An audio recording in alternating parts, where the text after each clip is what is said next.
hear me? I'm going to give you a little taste of what it's like to be a resident. It's not my evidence, it's the evidence of somebody named Michael. We won't say his last name. The following evidence is on behalf of a Barnet resident. It highlights a situation which is at best incompetent, and at worst highlights the greed of Capita, and how it's taken advantage of Barnet residents and I think the council as well. This is a history of council tax. Okay? It dates back to January 2017 when Michael bought a property in Barnet, a flat which he renovated for his elderly parents. The property was purchased on the 5th of January 2017. Michael very rightly spoke to the council, the local taxation office, spoke to an employee and said, I've just bought this flat, it's empty, I'm renovating it, do I need to pay council tax? The officer said, no, you don't need to pay until there's somebody living there. So once his parents moved in, Michael spoke to the council office again, this time on the 3rd of April, just to say, I bought this property, it's now occupied, I'd like to change the details from the people who lived there before to my name. Now that, I would think that must happen all the time. He was told at that point that he was indeed liable for tax from the moment that he bought the property back in January, and that they would take care of the change of name.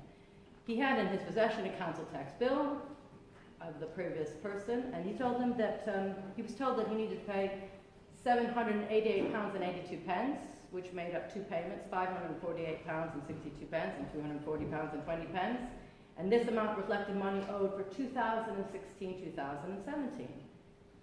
He paid the money, £788.82, the next day, the 4th of April. He even sent them a photograph of the payment for their records. This was again for the year 2016-2017. The person that he spoke to didn't give him an account number, so it was paid into the account that was on the previous bill, the original reference number. Therein lies the clue. He received a notice, so he didn't think anything of it. This is April, he goes on his merry way, he moves his elderly parents, and all of a sudden, on the 2nd of June 2017, he receives a notice, which he collected from his parents on the 16th of June, informing him that if he didn't immediately pay £548.62, he was going to be taken to court. He was given a magistrate's court action letter. So this was 16th of June. On the 19th of June, which was the Monday morning, he phoned and spoke to yet another employee. And then she said, could he please send in the proof of payment for the current year, 2017-2018? Now, Michael's not a council employee, but he's a clever chap. And he thought, well, this is a bit confusing, because I thought we were talking about 2016-2017. So he phoned again the next day, spoke to yet another Capita employee, explaining the situation, that he was a bit confused. Why did she want to know what he paid this year when it was about last year? And this other person said, yes, you're absolutely right, Michael. Apologies. This is to do with 2016-2017. You've overpaid this £548. This money is overdue. But in order, the best thing is to stop the proceedings is, if you wouldn't mind, could you pay £548.62? Actually now, the amount has gone up to £712.34, which is council tax, and then a late payment fee of £78.10, and some other council tax of £91.72. I have to say, I'm finding this confusing, but apparently the employee knew what was going on. So Michael very kindly, he was on business in Dublin, paid the money that he was asked for. He didn't question it, but when he got back to London, he looked at his records and realized that he'd paid £548.62 twice. And then he realized what the problem was, is because they didn't give him a new reference number originally. He paid the money into the old account, which was the people who lived there before. And then when they looked at his name, there was no money paid. So then he paid it into the account of his name. So he's paid twice for some person who doesn't own it anymore, and now himself. So then he had to speak to yet another person. And this went on and on. You get the gist. So by my count, Michael's made 5 calls, speaking to 5 different people. He had 1 court summons. He had numerous emails and incorrect bills. So I don't know how gain share works, and some of you could probably explain this to me, but did Capita make any gain share out of any of these transactions? And what I do know is that they are paid for collection of fees. So well done them, because they collected the fees twice. So they got gain share twice. Isn't that amazing? And I don't think there's a mechanism for checking if you got it twice and you then had to refund it. So Questions are, what kind of training does Capita give its employees? Why was incorrect information given at the outset? This can't be that complicated. How many times do people move in Barnet? How many times do we change from one person's account to another? Why was this so complicated? Why were the accounts confused? Well, actually now with the fraud, we maybe know why the accounts were confused. Lastly, why did Mike have to speak to 5 different people? Surely you have a record. You know, when you call the utilities company, they know that you spoke to them the last time. There seemed to be no record of any calls, no accountability, no record of what happened before. So the question is Capita incompetent? Or, more worryingly, have they designed this system to be incompetent on purpose? Because actually, the more that they drag things out, the more money that they make. So are they being, I'm not saying they are, but it's an interesting question to ask. Are they being inefficient or not? Anyway, that's just to give you a little flavour of what it's like to be a resident in Barnet. He did get the money back, by the way.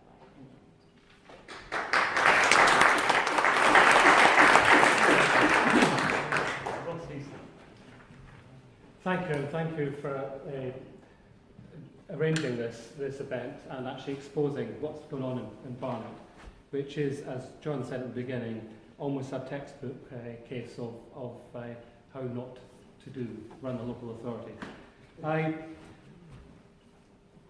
You asked a question, John, at the beginning. You said Barnet was a testing bed. Well, the test has failed. I think we all knew it was going to fail from the very start. Barnet Labour Group have opposed this mass outsourcing project from the very start, from the Future State of the Council report in May 2008. Mike Freer's Future State suggested cutting council staff from 3,000 to around 200 officers and establishing a strategic vehicle with a private sector partner. This vehicle would commission all the services from third parties, apart from those that had to be directly delivered by law. You know, something that would be out of Mr. Trump's playbook in terms of the politics of this. That was rebranded as Easy Council, Ryanair model by Mike Freer, just when he was going for the parliamentary seat in Finchley and Golders Green, and they wanted a headline. The Easy Council version of this was everyone would receive the basic service from the council, and you have to pay over the odds, in effect, for additional services you wanted beyond this. And finally, this morning, as various people said, this became the One Barnet programme, a name which, as Fraser Musgrove has pointed out, has now been dropped, which was essentially a repackaging of both versions of this outsourcing agenda. Under One Barnet, we have 2 huge Capita contracts. Capita CSG, a 10-year contract worth 320 million, which runs back office services, and Regional Enterprises Limited, a 10-year contract worth 154 million, which runs development and regulatory services.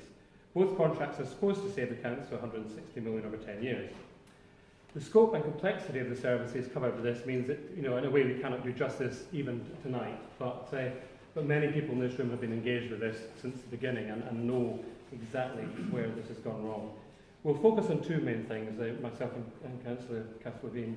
The key reasons the Labour Group opposed the mass outsourcing and why we support option 3 and think the relationship should be terminated. From the outset, the objections were that the Council, and these were issues that we raised at committee, us and other people, and the Unison raised from the very beginning, the Council would lose control of services while still retaining ultimate accountability when things go wrong. Well, we've certainly learnt that. The quality of services deteriorates as cuts are made and staff terms and conditions which are eroded in order that the contractor can deliver savings and make profit. Services that generate an income for the council should be retained to the council, and the borough benefits from the income, not a private company. Tying up so many of the council's services with a private contractor for 10 years gives the council no flexibility to deal with reducing budgets, demographic changes, local and national policy changes, and changing need in the borough. Private companies tend to overbid for these large contracts. There's a lot of evidence of this, and then underdeliver. Private companies do not have the same public service ethos and values that are expected from public services by residents. The risk of the savings not being delivered was a real one. The lack of expertise in-house to manage the complex contracts that we're putting in place. Metro was a good precursor to this, or a bad precursor to this. The thin client model wouldn't be able to deliver high performance or adequate management control. The relationship tends to sour towards the end of any contract, resulting in diminishing services. The cost of bringing back services in-house means the contract extension is locked in, or they attempt to lock it in for many years. The democratic deficit, and this is an important one, lack of transparency and accountability, foisting an outsourced delivery model on Barnet residents for 10 years. It is wrong that quasi-judicial functions like planning are privatised. It was a political decision not to allow a properly worked out in-house options to be assessed.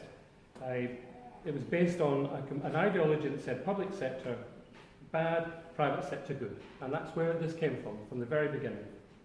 It was a political decision to go for the disastrous thin client model. What front-rank private sector company would outsource its strategic functions and its finance department? Would Coca-Cola do it? Would Ford do it? I don't think so. When even if you accept the private sector model of things as being an exemplar, then no private sector company would run their business this way. These contracts have a history of basic service failures, as even the Tories now acknowledge. The savings just don't add up when you add in the extras, gain share, special projects, consultancy costs. It's a matter of KPIs being set in stone for 10 years, tick the boxes on the KPIs, and actually how do you deliver quality of service beyond that? You don't have to, because you've got a contract that says you have to deliver KPIs, which were set 10 years ago. Since this year's local election, the Barnet electorate have discovered the extent of Capita's mismanagement of our finances.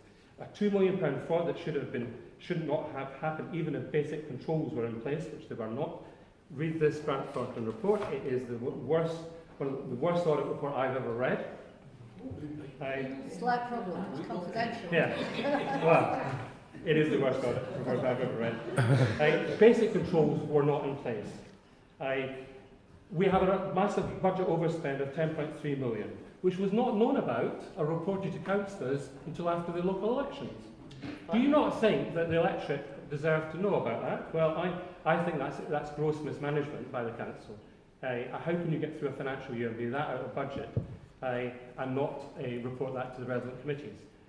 There is no explanation for that I can find apart from gross mismanagement or something worse, as I said, at Policy and Resources.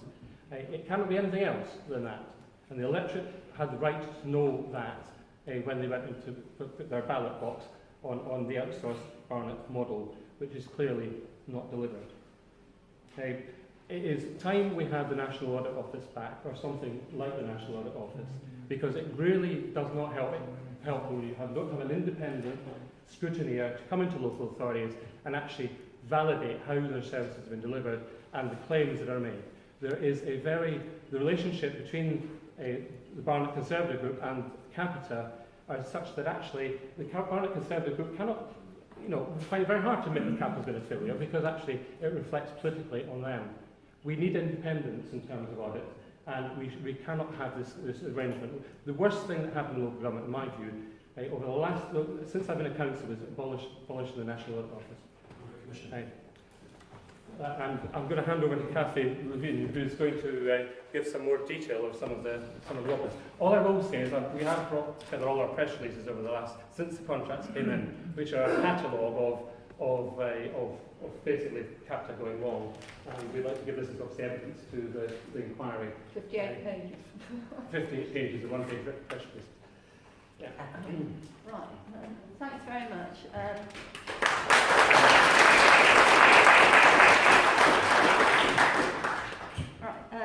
Thanks.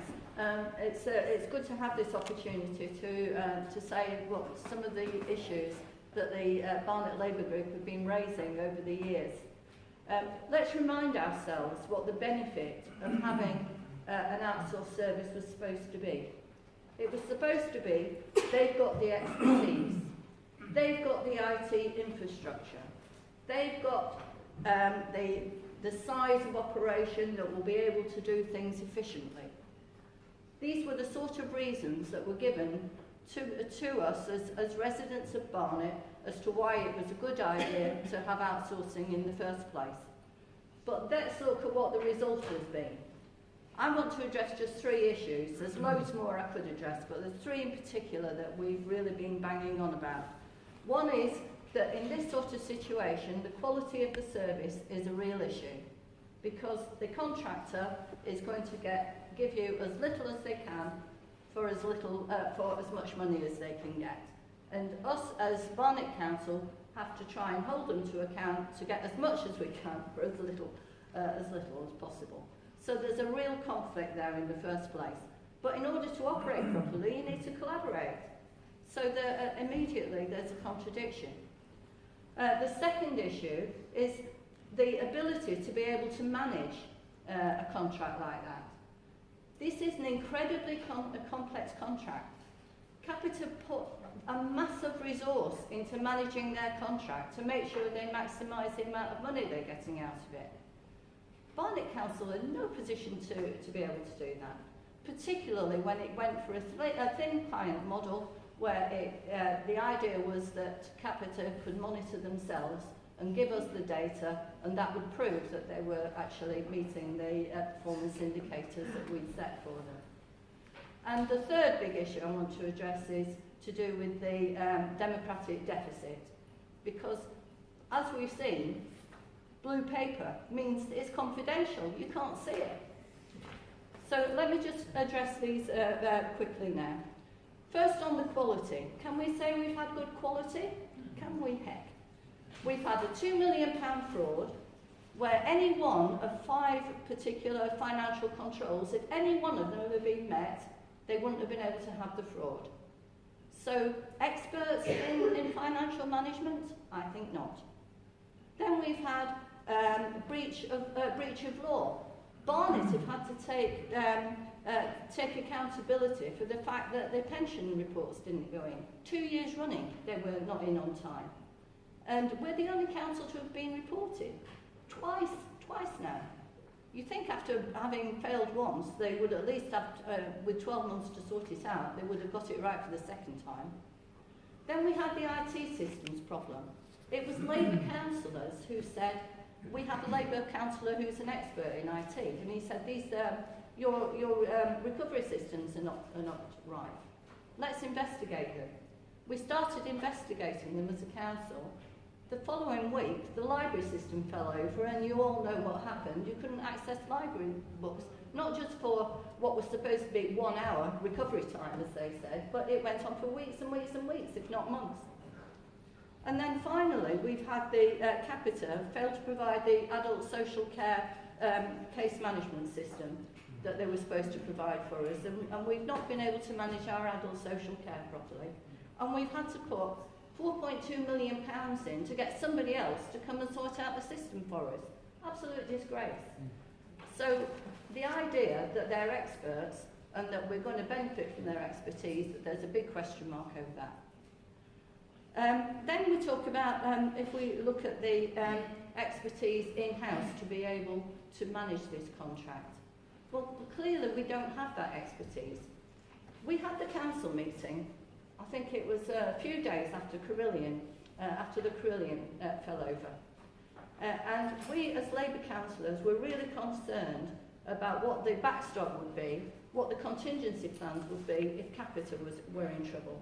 And we raised this at the council.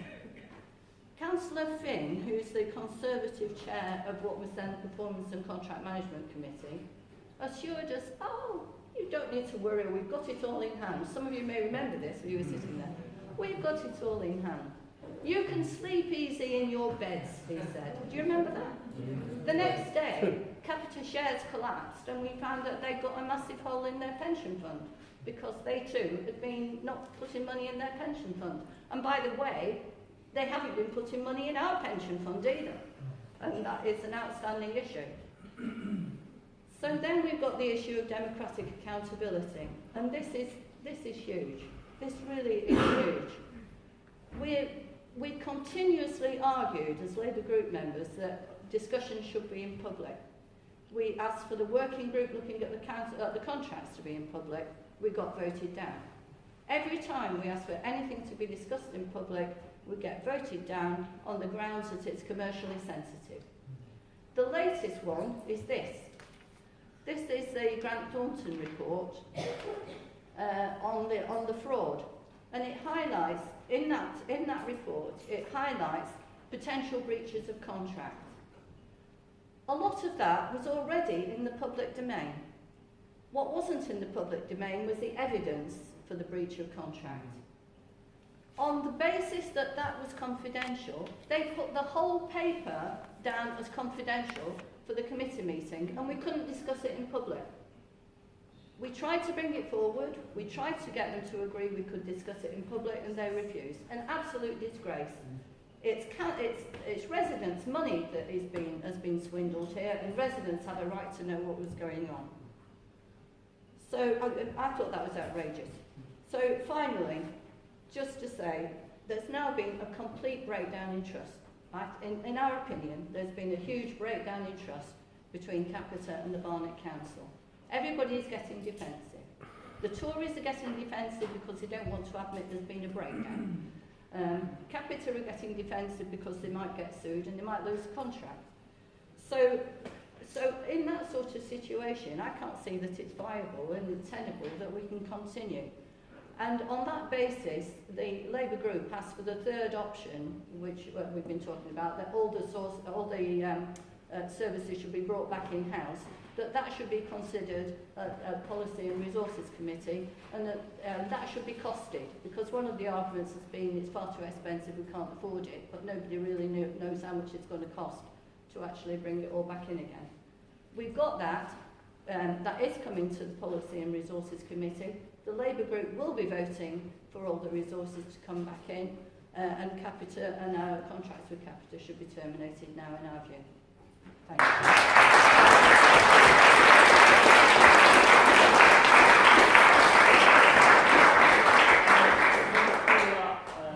Councillors Sarah Conway, Joel Bentley, who I think is Speaker for Jenny Brown, and Caroline Coward.